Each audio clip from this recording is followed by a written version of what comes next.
تو بھیا جنت ایسے ملے گی، تھوڑا تکلیف اٹھاؤ، تھوڑا پریشانی اٹھاؤ، ارے محبت میں سب کچھ ہے، قربان کرنا، اور محبت میں باتیں بنانا نہیں ہے۔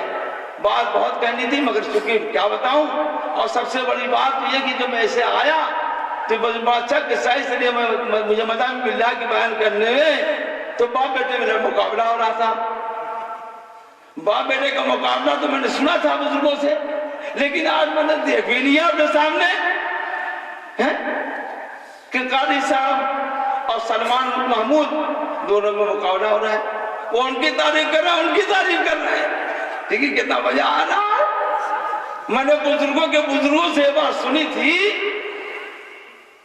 ایک نوجوان تھا، ان کے والد صاحب بہت عرصے سے چلے گئے تھے باہر، وہ اپنے ماں کے پیٹ میں تھے، 27 سال کے بعد واپس آئے، اور آنے کے بعد پرانے لوگوں کا اصول تھا اللہ والوں کا کہ وہ مسجد میں قیام فرماتے تھے، تو قیام فرمایا۔ فجر کی نماز کے بعد ایک نوجوان کھڑا ہوا اور اللہ رسول کی باتیں بڑے شروعان سے بیان کر رہا تھا۔ دو بڑے میاں نے کہا کہ کاش ایسا میرا بھی بیٹا ہو جاتا۔ یہ تعریف کر کے اور عشاء کی نماز پڑھ کے وہ مسجد سے نکلے اور گھر کی طرف گئے۔ پیچھے پیچھے یہ نوجوان بھی چلا۔ والد صاحب جب پہنچے، دروازہ ناک کیا، یہ جلدی سے پہنچا، ارے بڑے میاں کہاں یہاں کھڑے ہو؟ ارے بھائی یہ میرا گھر ہے۔ کہہ رہا تھا میرا گھر ہے کہ تمہارا گھر ہے؟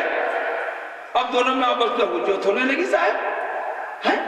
اب جب وجود ہوئی تو ماں آئی سامنے، دیکھا، کہہ رہے بیٹا تمہارے باپ ہیں اور تم ان کے بیٹے ہو، اور ابھی یہی دعا کر دی کاش میرا بیٹا ابھی ایسا ہی ہوتا۔ تو اس کا مقابلہ میں نے دیکھ لیا کہ باپ کہہ رہا بیٹے سے میرا بیٹا ایسا ہی ہوتا، اور باپ کہہ رہا میرا باپ ایسا ہوتا۔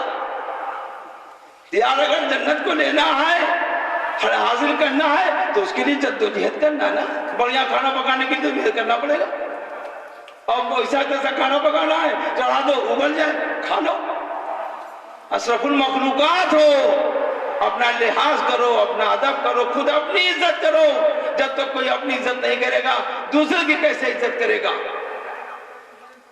وآخر دعوانا الحمد للہ رب العالمین۔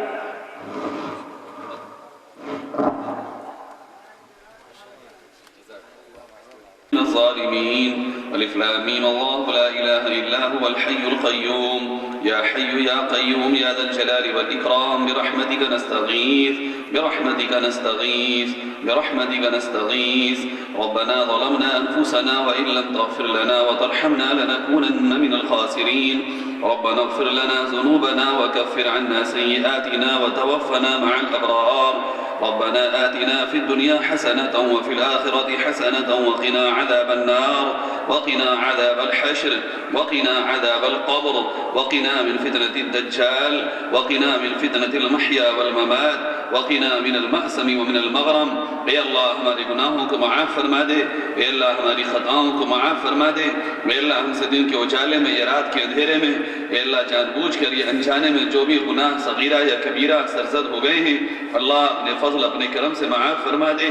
اے اللہ اس مجمع میں کوئی تو ہوگا جو تیرا ہوگا، اے اللہ کوئی تو ہوگا جو تیرا چاہنے والا ہوگا، جو حقیقت میں تیرا ہوگا، اے اللہ اس کی برکت سے ہم سب کی مغفرت فرما دے۔ اے اللہ تو معاف فرما دے گا تب بھی تجھ سے کوئی پوچھنے والا نہیں، اور معاف نہیں فرمائے گا تب بھی تجھ سے کوئی سوال کرنے والا نہیں۔ اے اللہ اگر معاف فرما دے گا تو ہمارا بیڑا پار ہو جائے گا، ہم کامیاب ہو جائیں گے، اور معاف نہیں فرمائے گا تو ہم برباد ہو جائیں گے۔ اے میرے مالک ہمیں بربادی سے ہلاکت سے بچا لے اور معاف فرما دے۔ اے اللہ آئندہ گناہوں سے بچنے کی توفیق عطا فرما دے۔ تیری توفیق کے بنا تو آنکھ کا پلک بھی نہیں جھپک سکتا، اے اللہ ہوائیں بھی نہیں چل سکتی۔ اے میرے مولا تیری توفیق کے بنا تو اس دنیا کا ایک ذرہ بھی نہیں اٹھ سکتا۔ اے اللہ ہمیں گناہوں سے بچنے کی توفیق عطا فرما دے۔ اے اللہ دنیا کے شیطانوں نے چاروں طرف سے جال بچھا دیے ہیں، وہ ہم سے ہمارے سینے سے ایمان چھیننا چاہتے ہیں۔ اے اللہ اس وقت تیرے علاوہ نہ کل ہمارا کوئی مددگار تھا نہ اس وقت ہے، اے اللہ تو ہی ہمارا ناصر ہے، تو ہی ہمارا معاون و مددگار ہے۔ اے اللہ ہمارے ایمان کی حفاظت فرما لے، ہمارے ایمان کی حفاظت فرما لے۔ اے اللہ جب تک زندہ ہے اسلام پر زندگی عطا فرما دے، اور جب موت دے تو کلمے والی ایمان والی موت نصیب فرما دے۔ اے اللہ آخری دم تک ہمارے ایمان کی حفاظت فرما لے۔ اے اللہ آج اس کائنات میں سب سے زیادہ ظلم کا اگر کوئی شکار ہے تو تیرے نبی کا کلمہ پڑھنے والے ہیں. سب سے زیادہ بہنوں کی اگر آبرویں لٹتی ہیں تیرے نبی کے کلمہ پڑھنے والی بہنوں کی لٹتی ہیں. اے میرے مالک اب جنگ براہ راست ہم سے نہیں تجھ سے ہو چکی ہے. اے اللہ انہوں نے تجھے چیلنج کر دیا ہے. اے میرے مالک ظلم کا نام و نشان اس صفحہ ہستی سے مٹا دے. جن کی قسمت میں ہدایتیں ہیں ان کو ہدایت عطا فرما دے, اور جو ہدایت سے محروم ہو چکے ہیں اور جن کی قسمت پر تو نے اے اللہ مہر لگا دی ہے, اے میرے مالک اس زمین کو ان سے پاک فرما دے, اس زمین کو ان سے پاک فرما دے. اے اللہ تیرے ہم پر بے شمار احسانات ہیں. تو نے ہمیں انسان بنایا. اے اللہ تیرے علاوہ کوئی نہیں ہے جو ہمیں اس ایمان پر یہ احسان فرما سکتا تھا. اے اللہ تو نے اشرف المخلوقات بنایا. اے میرے مالک تو نے جب انسان بنایا اور انسانوں میں بھی نبی کا امتی بنایا, اے میرے مالک تو ہمیں جنتی بھی بنا دے اور جنت کے راستے پر چلنے کی توفیق عطا فرما دے, جہنم کے راستوں سے بچنے کی توفیق عطا فرما دے. اے اللہ نبی اکرم صلی اللہ علیہ وسلم کی سنتوں پر چلنے کی توفیق عطا فرما دے.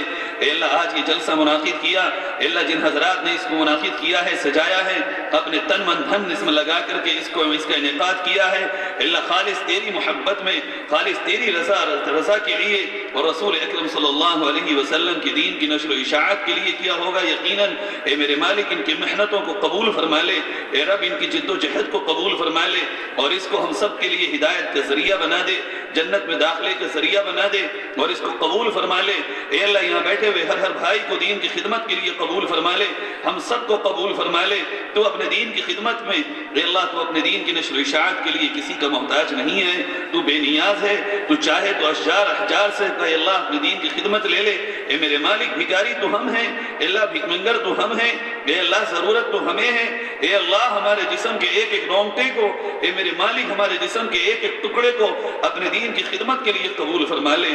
تادم آخر ہمیں قبول فرما لے, تادم آخر ہمیں قبول فرما لے. اے اللہ جو بیمار ہیں ان کو شفا عطا فرما دے. اے اللہ جو پریشان حال ہیں ان کی پریشانیوں کو دور فرما دے. اے اللہ جو کاروبار والے ہیں, کاشتکار ہیں, دکاندار ہیں, ان کو برکتیں عطا فرما دے. حلال کھانے کی, حلال پہننے کی توفیق نصیب فرما دے. اے اللہ جو قرض والے ہیں ان کے قرضوں کی ادائیگی کے راستے پیدا فرما دے. اے اللہ جو جیلوں میں بے قصور ہمارے بھائی بند ہیں, اے اللہ ان کی رہائی کے فیصلے فرما دے. اور جو مظلوموں کے لیے کام کر رہے ہیں, ان کی مدد کے لیے کام کر رہے ہیں, اے اللہ ان کو استقامت نصیب فرما دے اور ان کی ساری راستے کی رکاوٹوں کو ہٹا کر ان کے لیے آسانیاں پیدا فرما دے. اے اللہ اے میرے مالک یہاں بیٹھے ہوئے مجمع میں ہر بھائی کو قبول فرما لے. اے اللہ جس کے ہاتھ اٹھے ہیں دعاؤں کے لیے اس کو قبول فرما لے. اے اللہ اس ملک میں امن و امان پیدا فرما دے. اے اللہ شر پسندوں کا خاتمہ فرما دے اور امت مسلمہ کی آبرو کی, ایمان کی, جان کی, مال کی حفاظت فرما لے. اے اللہ جون پور میں اے اللہ امن و امان پیدا فرما دے اور یہاں کے ہر گھر میں حافظ قرآن, عالم بعمل پیدا فرما دے, عالم بعمل پیدا فرما دے. اے اللہ ہمارا یہاں آنا خیر کا ذریعہ بنا دے. اے اللہ ہمارا یہاں آنا خیر کا ذریعہ بنا دے. اے اللہ جو حضرات دنیا سے چلے گئے ہیں تمام مرحومین مرحومات کی مغفرت فرما دے. اے اللہ تمام مرحومین مرحومات کی مغفرت فرما دے. اے میرے مالک نبی اکرم صلی اللہ علیہ وسلم نے جو دعائیں خیر کی لائن سے مانگی ہیں ان میں ہمارا حصہ فرما دے. اے اللہ جن شرور سے پناہ مانگی ہیں ان سے ہماری حفاظت فرما لے. اے اللہ جی تو یہ چاہتا ہے پوری رات تجھ سے مانگتے رہیں, تیرے در کی بھکاری ہیں اور بھکاریوں کا کام تو مانگنا ہوتا ہے, لیکن تو دینے والا دنیا والوں کی طرح نہیں ہے جو صرف زبان کو جانتے ہیں اور دل کے حال کو نہیں سمجھتے. اے میرے اللہ تو دل و زبان دونوں کو برابر سمجھتا ہے. تو اے اللہ کل آج اور آئندہ کل برابر جانتا ہے. اے اللہ دل میں آنے سے پہلے دل کی بات کو جانتا ہے. اے میرے مالک جو مانگا ہے اس کو عطا فرما دے اور جو مانگنے سے رہ گیا ہے جب جہاں جس وقت جس لمحے ہمیں ضرورت ہے اے اللہ غیب سے ہمیں عطا فرما دے. اے اللہ جو بھائی دو باتوں کے درمیان کوئی فیصلہ نہ کر پا رہے ہوں خیر کا فیصلہ ان کے لیے متعین فرما دے, خیر کی جہت متعین فرما دے. اے اللہ ہماری دعاؤں کو نبی اکرم صلی اللہ علیہ وآلہ وسلم کے صدقے میں قبول فرما لے. وصلی اللہ تعالی علی خیر خلقہ محمد وآلہ واصحابہ اجمعین برحمتک یا ارحم الراحمین.